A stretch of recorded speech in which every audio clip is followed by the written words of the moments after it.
Kumusta po kayo? Bago po ang lahat, first things first.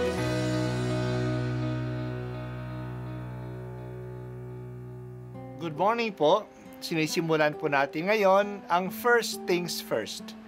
At dito po, tinatalakay natin sa unang bahagi ng umaga natin ay ang first readings na binabasa po sa banal na misa. Ito pong tinatalakay natin kasi madalas po kasi marami na tayong alam tungkol sa gospel readings. Pero konti po ang nagsasalita sa first readings. Pero ang first readings, bahagi din po yan ng Biblia, ng banal na kasulatan. Kaya susubaybayan po natin ang mga first readings, basahin po natin at kuminsan kailangan ng basahin ng 2 o 3 beses bago maintindihan kasi hindi po tayo familiar sa mga istorya at sa mga kaisipan na tinatalakay dito.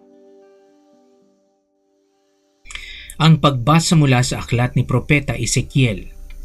Sinabi sa akin ng Panginoon, tao, sa isang iglap ay kukunin ko ang taong pinakamamahal mo, ngunit huwag mong itatangis ni iluluha. Maaari mong daanin sa buntong hininga, ngunit tibayan mo ang iyong loob. Manahimik ka at huwag iparirinig ang iyong pagtangis. Huwag kang lalakad ng walang sapin sa paa at lambong sa ulo, na tanda ng pagluluksa. Huwag mong tatakpan ang iyong mukha ni kakain ng pagkain ng mga upahang tagaiyak. Umaga nang ako'y magsalita sa mga Israelita. Kinagabihan, namatay ang aking asawa. Kinaumagahan, ginawa ko ang iniutos ng Panginoon. Tinanong ako ng mga tao, anong ibig mong sabihin sa ginagawa mong ito? Sabi ko sa kanila, sinabi sa akin ng Panginoon na sabihin ko sa sambahayan ng Israel ang ganito, ang aking templo na siyang sagisag ng inyong kapangyarihan at kasiyahan ay sasalaulain ko at papatayin sa tabak ang inyong mga anak. Tularan ninyo ang ginawa ko, huwag kayong magluluksa ni malulungkot. Mag-ayos kayong tulad ng dati, nakaturbante at panyapak. Huwag kayong tatangis o luluha dahil sa inyong kasamaan, mangangayayat sa matinding himutok ang bawat isa sa inyo. Sinabi ng Panginoon na ang mangyayari kay Ezekiel ang magiging babala sa inyo. Kung mangyari na ang lahat, tularan ninyo ang kanyang ginagawa. Sa gayon, makikilala ninyong ako ang Panginoon. Ang salita ng Diyos. Salamat sa Diyos. Ang mensahe ng mga propeta ay pinapaabot sa atin ng kanilang mga salita at gayon din ang kanilang mga gawa. Prophetic actions ang tawag sa mga ito. Pinagawa si Ezekiel ng prophetic action. Biglang namatay ang asawa niyang minamahal. Sabi ng Diyos na huwag niyang gawin ang mga kaugaliang ginagawa ng mga namatayan. Sila ay naglalakad na walang panyapak, hindi naglalagay ng turban o takip sa ulo, at may katangi-tanging pagkain silang kinakain. Umuupa sila ng mga upahang tagaiyak. Sa maikling salita, huwag siyang tumangis para sa kanyang asawa. Huwag siyang lumuksa. Malaki ang gulat ng mga tao sa ginawa ni Propeta Ezekiel noong mamatay ang kanyang asawa noong gabing yun. Nagtanong sila sa kanya kung bakit. Ito ang pinasasabi ng Diyos. Ang ginawa ni Ezekiel ay gagawin din nila. Masisira ang pinakamamahal nilang templo ng Diyos. Ang mahal nila sa buhay ay papatayin.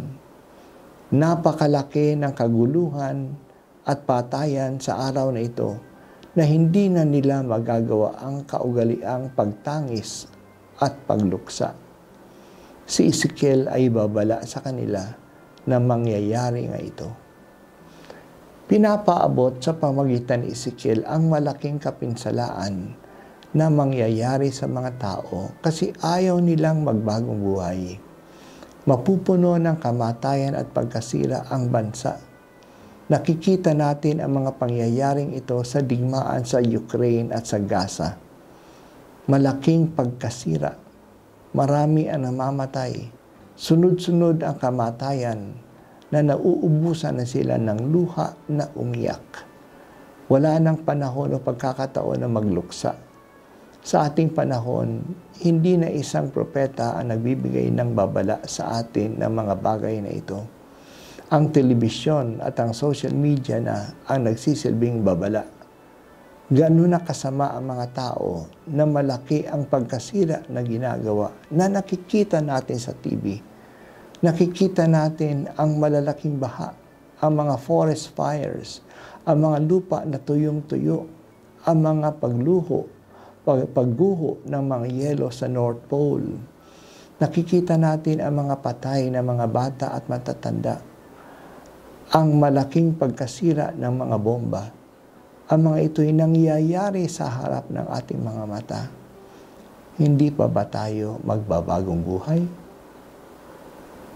Tanggalin mo sa akin, Panginoon, ang pagiging manhid. Sana mabahala na ako sa mga pangyayaring ito.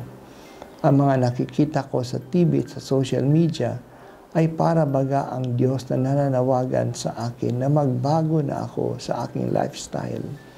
Maging mapagkalinga na ako sa aking kapwa at sa kalikasan.